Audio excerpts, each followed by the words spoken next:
Nós queremos, em nome da igreja, agradecer ao pastor pela semana maravilhosa de oração, semana de oração que ele fez sobre evangelismo. É uma pena que aqueles que não puderam estar aqui durante a semana perderam muito. Foi uma semana de oração muito abençoada.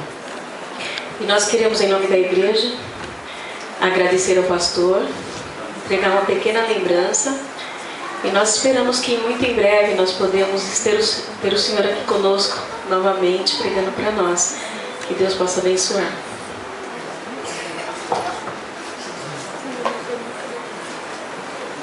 Bom dia para todos. Eu agradeço as palavras e o presente. Acho que a igreja de Gopoba não é curiosa, então eu vou guardar aqui em cima da cadeira. Foi um prazer para mim estar aqui todos os dias nessa semana. A gente, quando aceita um convite para fazer semana de oração, jamais o aceita para ganhar presente. Mas quando isso aqui acontece, aí a gente volta. Boa noite. E... Nossa, tá bem fechado, né? Acho que é para não abrir mesmo aqui na frente. Bom, eu não tenho a delicadeza...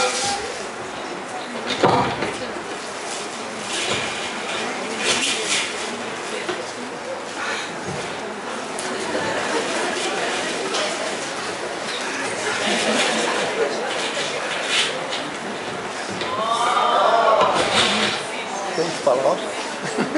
Quem que é? Oh, esqueci de falar.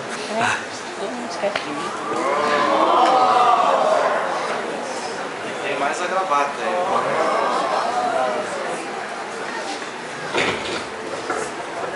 O nome da loja é Remo. É um negócio particular aí do nosso amigo. Obrigado, Remo. E toda a igreja. Mais coisa aqui. Tá aqui, ó. Catálogo. Muito obrigado. Obrigado a todos pelo carinho. Acho que o maior presente é a gente poder estar juntos na igreja, assim, gente querida. Conhece tanta gente aqui que a gente vai se tornando mais amigo ainda. Feliz em ver aqui o pastor Donizete. Obrigado pela presença, a família toda está aí junto. Que Deus abençoe. Irmão Abel está ali atrás também, trabalhamos juntos na associação. Você deve estar acompanhando a Maria, né? Em alguma... eu imaginei. Em algum evento específico. Hoje acho que é encontro de noivos, então legal. O Abel consegue uma folguinha para estar com a gente. Obrigado por ter vindo aqui e por ter fugido de lá. Deus abençoe também. Bom, se a gente for mencionar todos conhecidos aqui, nós vamos ficar mais tempo. Eu quero ir direto na palavra aqui, Números capítulo 13. Esse aqui é o texto de hoje, dessa manhã. Quero saudar aqui da frente o irmão Jonas. O irmão Jonas é o senhor e o irmão Jonas. Irmão Jonas. E o Adamastor, que está ali ao lado dele. São as duas pessoas que vão nascer hoje, novamente, para Cristo. É uma vida nova, nova atitude. Parabéns. Que Deus abençoe muito a vida de vocês. Tá bom? O batismo é o começo de uma nova vida. Seguindo o exemplo de Cristo, aquilo que Ele fez, aquilo que Ele ensinou. Quem crer e for batizado será salvo. E quando compreendemos então a doutrina de Deus, quando entendemos os ensinamentos dele, queremos seguir, então que somos batizados. O texto de Números capítulo 13, esse aqui é o encerramento de toda a semana que nós comentamos, falando aqui um pouco sobre esperança, o que significa seguir a Deus. O que significa fazer parte do povo de Deus, o que significa ser a igreja de Deus, o que significa viver com Deus. É o que nós tentamos mostrar aqui durante a semana. E hoje eu quero encerrar com essa história, que ela é do Antigo Testamento. E ela foi escrita por um motivo muito específico. Para o povo que havia recebido uma promessa, um povo que havia recebido uma missão, e o povo que tinha um papel a cumprir para aquele tempo e para aquela época. Eu vou lembrar algumas coisas que eu comentei aqui essa semana. Nós comentamos essa semana que, por exemplo, o povo de Israel havia sido escravo no Egito e depois eles foram libertos. E ao serem libertos do Egito, você tinha ali uma geração que nunca tinha visto liberdade na vida. Eles eram escravos e eram filhos de escravos, os seus pais eram filhos de escravos também, os seus avós eram filhos de escravos, eles eram talvez a 15ª geração de escravos. Um povo que é escravo, nasceu escravo, só sabe ser escravo, pensa como escravo, age como escravo, sente como escravo e vive como escravo. E a libertação fantástica de Deus do Egito mostra que Deus precisou de um dia apenas para tirar o povo do Egito. Foi um dia esse trâmite de sair e o Mar Vermelho abrir e o povo chegar no deserto. Em 24 horas Deus tirou o povo do Egito. Mas ele precisa de 40 anos para tirar o Egito do povo. É para fazer com que a escravidão saia do povo. O processo de salvação, às vezes, ele é mais rápido do que imaginamos. E a santificação é um trabalho de vida inteira. A partir do momento que eu sigo a Deus, minha conversão ela pode se dar em um momento, em um instante. E Deus pode salvar e transformar a sua vida ali. Mas a caminhada com Deus exige que a cada dia o Egito vai saindo de você. Bom, a gente chega nesse ponto da história do Egito, do povo que saiu do Egito, e a gente sabe que a vida deles no deserto era marcada por milagres. Esse povo chega, por exemplo, na frente do mar, não tem para onde fugir, e Deus ele abre milagrosamente o Mar Vermelho. O povo atravessa em terra seca, depois Deus fecha o mar e mata todos os egípcios. Aí esse povo chega ali do outro lado e descobre que não tem água. Deus faz sair a água da rocha. Só que a água da rocha também acaba, e depois a água acaba de novo. E Deus mostra para eles um canto onde havia brotado água do nada. E eles vão ali, as águas estão amargas, Deus faz um novo milagre, elas se tornam frescas. Depois a comida acaba, e depois Deus manda a comida cair do céu. O povo se cansa do maná, e Deus manda aquilo que o povo pediu, que era a carne, para a morte de muita gente. E a vida deles era marcada por milagre todo dia. Eles amanheciam e já tinha milagre caindo do céu. Era quente demais, tinha uma nuvem que só ficava em cima deles o tempo todo, para proteger do sol. Aí quando chegava a noite no deserto, era um frio terrível, e aquela nuvem se transformava em uma labareda de fogo. Que é para você ver que os milagres não transformam ninguém.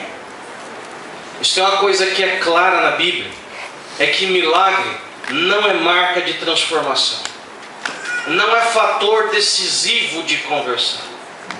O povo de Deus é o povo que mais viu milagres acontecer. E a gente chega nesse episódio onde o produto da atitude deles é que o povo todo deveria morrer e vir uma outra geração, e essa sim iria ser temente a Deus. Ela ia ver muito menos milagres do que esse povo viu, mas eles iam se apegar à palavra de Deus. Milagre não gera fé. Pedro foi o apóstolo que os maiores milagres ele viu. Ele caminhou sobre as águas, ele esteve na transfiguração de Cristo, ele cortou a orelha e viu Jesus grudar a orelha em menos de poucos minutos. Mas isso não impediu que ele se tornasse o maior negador da Bíblia. E ele negou Jesus não uma, nem duas, mas 3 vezes. E cada vez a negação ia ficando pior. Até o momento que ele ridiculariza Jesus. E ele xinga Jesus e diz: eu não conheço esse. E usa uma expressão que não há tradução correta na Bíblia. Mas talvez ele tenha falado um palavrão para se dirigir a Jesus. Milagre não transforma. Milagre não traz fé. Milagre é simplesmente uma evidência de que Deus é Deus e você é homem, e que você depende de Deus. A fé, a Bíblia diz, ela vem pelo ouvir a palavra de Deus. E a geração que Deus tenta levantar aqui nesse texto, a geração que deve surgir como produto dessa história, é uma geração que não é afeiçoada a sinais, a sentimentos, a coisas que vêm, a provas, a isso, a coisas extraordinárias que surgem, a experiências pessoais. Ela é baseada em palavra, na revelação de Deus. Ela se apega a Deus porque Deus é Deus. E ela sente uma necessidade absurda de depender de Deus, de andar nos caminhos de Deus, de cumprir os mandamentos de Deus. Essa é a geração que Deus tinha que levantar. Bom, uma nova terra precisava de um povo novo, isso é verdade. E antes que o povo entrasse na terra prometida, Deus precisava de um novo povo. O fato é que depois do Egito, depois de 3 anos e meio, eles já tinham chego à terra prometida. Nós não estamos falando aqui, esse texto não está falando do final dos 40 anos, não. São 3 anos e meio, no máximo 4 anos. É o tempo que o povo levou do Egito à terra prometida. Isso era o plano de Deus, 4 anos. Eu vou educar esse povo durante 4 anos, leis disso, leis daquilo. Nós vamos dialogar, eles vão se apegar a mim. Eu vou mostrar os meus sinais. Vai haver uma comunidade, um respeito. Eu vou instituir aquilo que foi esquecido. E depois de 4 anos, um novo povo para uma nova terra. Só que no final de 4 anos, esse povo chega à terra prometida. E a Bíblia diz que Deus dá ordem. Agora vocês podem marchar, vocês podem entrar. Mas o povo olha aquela terra e fala assim: não, nós não vamos entrar. Até aqui nos guiou o Senhor, mas aqui está ficando perigoso demais. E a Bíblia diz então que eles tiveram uma ideia de enviar espias. Essa ideia não foi de Deus. Deus coordenou essa ideia que surgiu apenas. E eles iriam mandar espias, ficar 40 dias lá, depois voltar e falar se era para entrar ou não. Porque a palavra de Deus não tinha o poder para esse povo. O que nós vamos ler aqui agora é o relatório dos 12 espias que viveram na terra prometida, e eles voltam agora cada um com a sua história. Nós vamos ler Números 13, que é o livro que você já tem aberto na sua mão, no versículo 25. No verso 25. E aqui você tem um relatório dessa viagem de espionagem. Números 13, verso 25 diz assim: no final dos 40 dias voltaram de espiar a terra, caminharam, vieram a Moisés e Arão e a toda a congregação dos filhos de Israel no deserto de Parã, a Cádiz, deram-lhe contas a eles e a toda a congregação, mostraram-lhes o fruto da terra. Se você conhece bem essa história, você vai lembrar que por um cacho de uva precisava de 3 homens para carregar. E pelo menos um para ir guiando ali, com os 4 homens. O negócio era bom. Tudo que Deus tinha falado era verdade. E eles dão um relatório aqui que é o mais óbvio possível. Deus já tinha dito tudo isso daqui. Não precisava eles terem entrado e ficado 40 dias ali. Olha o que eles falam aqui, verso 27. Relataram a Moisés e disseram: vamos à terra que me enviaste, verdadeiramente mana leite e mel. Esse é o fruto dela, espetacular. Por que Deus usa a expressão leite e mel? Porque para você ter leite, você precisa ter pelo menos 3 coisas acontecendo. Primeiro, liberdade. Depois você precisa ter uma agricultura que funcione, uma pecuária que funcione. O leite é um produto de uma série de coisas que está funcionando. Quando o camarada diz, essa terra produz leite, é que ela tem agricultura, ela tem espaço para todos. E além do espaço para todos, ela tem espaço para a terra, quer dizer, uma terra de liberdade. E o mel é o seguinte, além da agricultura, além da pecuária, tem espaço para plantar flor e dar mel. Quer dizer, espaço para trabalho tem, para lazer tem, para família tem, para beleza tem. É o espaço perfeito, o clima, a condição, as coisas. A terra produz, os animais produzem, as flores produzem, tudo produz. Ela está espetacular essa daqui. A grande novidade, Deus já tinha dito para eles muitas vezes, leite e mel, vai ter lá. Pecuária, agricultura e até apicultura vai ter lá. Tudo quanto é tipo de cultura que você procura, Deus tem para você. Nós vamos ler. E agora a Bíblia diz aqui que esses 12 se dividem em 2 grupos. De um lado vão 10 e do outro lado vão 2. Eles começam a falar coisas contraditórias agora. O primeiro, claro, eles estavam em 10, eles tinham mais força para falar. O primeiro grupo disse aqui, verso 28, o povo, porém, que habita nessa terra é poderoso demais, as cidades são muito grandes, fortificadas. Vimos ali os filhos de Enaque, os amalequitas habitam na terra do Negueb, os heteus, os jebuseus, os amorreus. É tudo gente ruim isso daqui que conhece falar agora. Nós fomos nas montanhas, eles estavam lá, nós fomos no litoral, eles estavam lá, fomos na cidade, eles estavam lá. Esse povo domina. Esse povo é forte, é poderoso. A cidade tem 3 muralhas de 50 metros cada um, impenetrável. Para entrar em 12 foi um sufoco. Imagina para entrar 2 milhões. Esse povo tem arma, tem arsenal bélico. Eles vão acabar com a gente. A gente está vindo do deserto com pedra, com pau. Não tem como lutar contra esse povo. A terra é boa, Deus não mentiu, está tudo certo. Só que Deus escondeu da gente que vai ser muito difícil entrar. Impossível. Então 10 falaram isso aqui. 2, verso 30. Caleb, Josué estava com ele. Então Caleb fez calar o povo, porque começou um alvoroço, o povo começou a murmurar. Caleb tem que pedir silêncio. Ele fez calar o povo perante Moisés e disse: pessoal, eia, possuamos a terra, porque certamente prevaleceremos contra ela. Eia é um termo usado para o seguinte: estamos indo já. Você vê eia na cartilha de alfabetização, pelo menos na minha época era assim, quando você tem que formar palavras só com vogais, e não tem muitas palavras com vogais, eu me lembro dessa palavra surgiu, eia. Alguém falando para o cavalo, eia, né? Eia, cavalo, não sei o que. Quer dizer o seguinte: demorou, vamos embora. Já estamos indo. Enquanto falamos ou mandamos, estamos perdendo tempo aqui. Esse aqui era o discurso de Caleb. Eia, subamos, certamente prevaleceremos contra ela. E agora os 10, eles falam, não. O verso 31, porém, os homens que com eles tinham subido disseram: não podemos subir contra aquele povo, eles são mais fortes do que nós.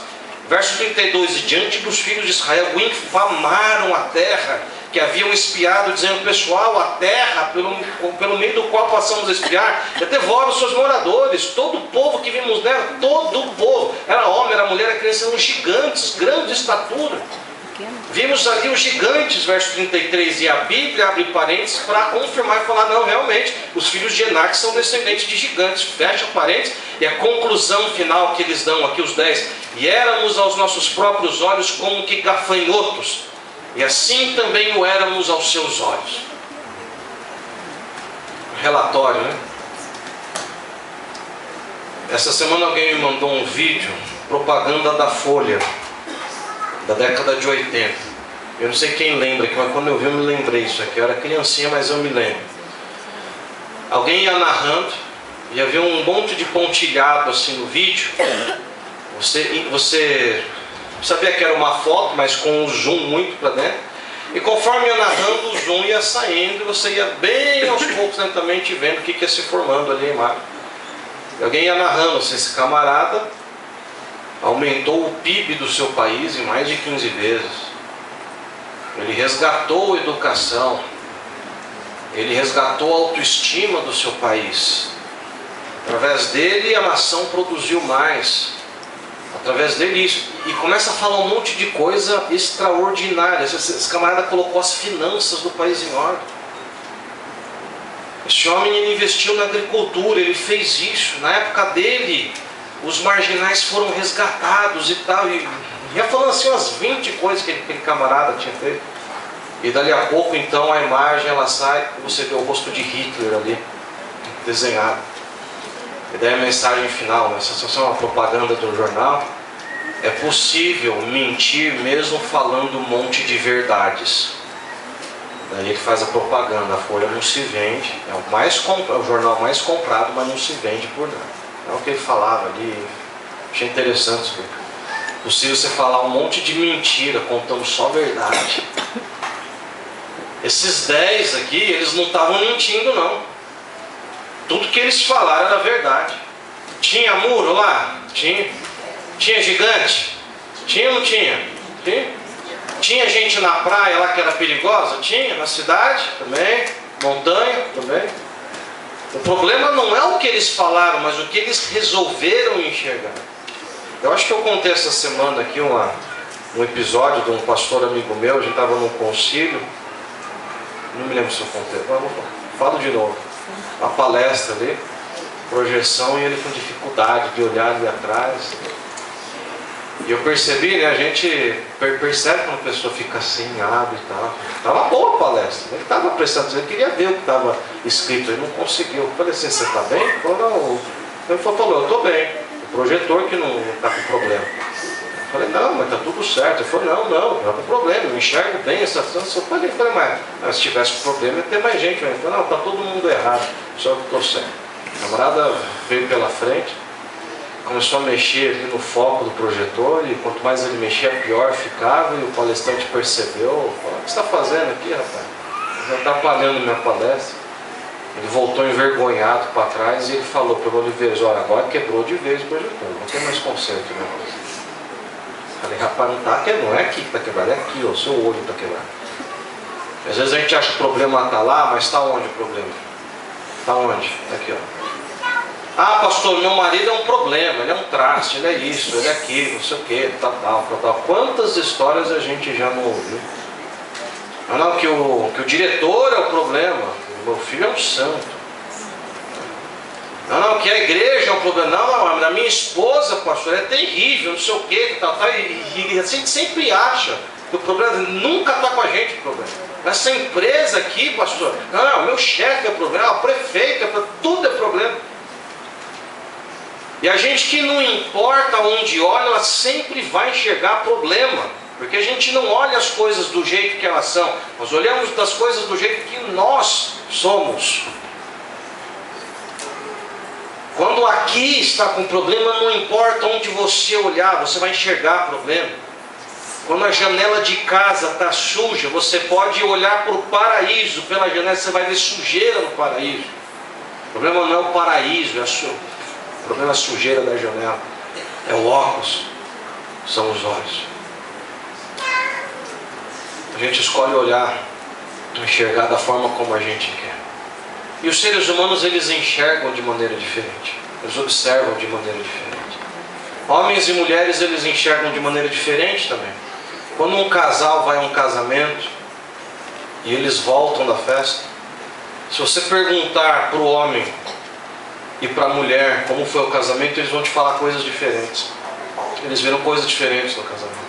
Pergunta para o homem primeiro, você pergunta só uma vez para o homem. Aliás, uma vez não. Você vai ter que perguntar um monte de coisa para ele e vai arrancando dele. Fala assim, aí, como é que foi o casamento? Ele vai te falar, foi bom. Ele não fala mais nada. Seu resumo do homem, foi bom. Ele busca na caixa dele a informação que tem, é bom, foi bom. Aí você vai batendo. Vai falar assim, e a cerimônia? Fala, não, estava boa. E as flores? Ele volta na memória e diz assim, eu não sei se tinha flor.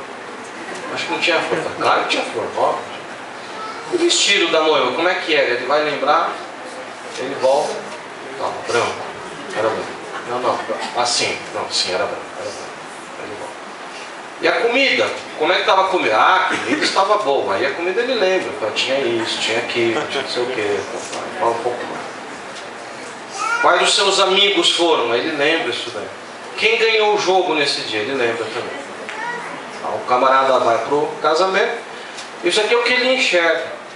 Ele enxerga comida, os amigos, ele enxerga o vestido branco, e ele enxerga o resultado do jogo que ele não assistiu. Agora você pergunta para a mulher, mesmo casamento, mesmo evento, e para ela assim você faz a pergunta só uma vez. Você fala assim, e aí? E ela vai reviver o casamento inteiro na sua frente. Ela vai sorrir, ela vai chorar, ela vai te contar todos os detalhes do casamento. A cor da flor que ornava com um buquê eram diferentes, mas se entrelaçavam, assim como o homem e a mulher se complementam. Ela vai olhando, fala assim, não, o vestido da noiva tinha um lacinho, tinha isso, o que lá, ela trocou de sapato na festa que eu vi, e era assim. Os padrinhos, um veio com isso, outro veio com aquilo, onde já se viu aquele cabelo, eu não faria isso, não faria aquilo, não. Essa música, a sequência de música, ela lembra. Ela fala assim, o momento mais bonito, quando a noiva entrou, o noivo já estava ali, os olhares se cruzaram, todo mundo chorou, até o fotógrafo chorou. Eu disse, gente, quem que olha o fotógrafo? A mulher viu. A mulher viu. Nós enxergamos as coisas não do jeito que elas são, mas do jeito que nós somos. Nós enxergamos Deus não do jeito que Ele é, mas do jeito que nós somos. A história aqui é para dizer o seguinte: apesar de Deus dar uma revelação ao povo e dizer, vocês entram, que eu estou no comando da vida de vocês, o povo resolve confiar naquilo que vê, e nem sempre o que o homem vê é o correto. Até porque ele não enxerga o futuro, ele não enxerga as demais circunstâncias. Male o presente ele consegue enxergar. O que dizer da eternidade? Engraçado que eles não mentiram. E as palavras, elas têm um poder extraordinário. Vi um mercado perto de casa, que em um domingo voltando da igreja, eu vi uma faixa enorme assim na frente do mercado. Era um mercado que a gente fazia compras. Eles colocaram um anúncio ali, e o anúncio era o seguinte: prezado cliente, em respeito a você, o supermercado aos domingos fechará às 8 horas. Eu achei aquilo estranho. Foi respeito a mim, o mercado vai fechar às 8. Falei, que respeito é esse? Vão fechar o mercado às 8 horas, né? Isso me incomodou. Eu comentei, né, com a minha esposa: olha, em respeito a gente, eles vão fechar. E ela que faz compra, ela fala: não, é que eles fecham às 6. Agora vão fechar às 8. Então a gente está ganhando 2 horas a mais para gastar. Falei,